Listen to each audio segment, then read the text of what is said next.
Seja muito bem-vindo ou bem-vindo a mais um vídeo. E nesse vídeo eu vou estar mostrando essa ferramenta aqui chamada Scan, que vai ter uma funcionalidade e o diferencial desse gerenciador de expressões. Então vamos selecionar a camadinha aqui e vamos habilitar a ferramenta Scan.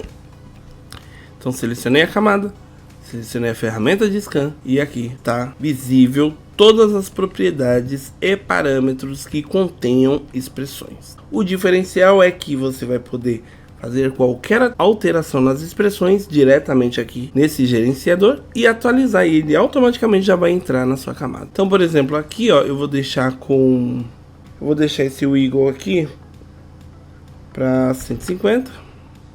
Vou dar um update.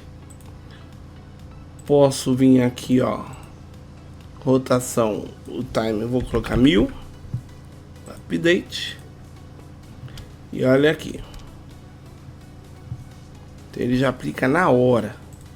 Então essa é uma excelente opção para você poder corrigir, poder manipular da forma que desejar aí as expressões. Então ela vai ser uma ferramenta muito prática nesse sentido. Posso até alterar aqui ó, para ping pong,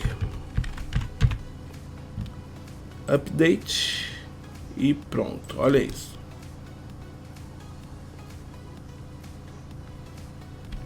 Então ela é uma excelente opção de ferramenta. E no próximo vídeo, numa tacada só, vou falar sobre os controladores, tá bom?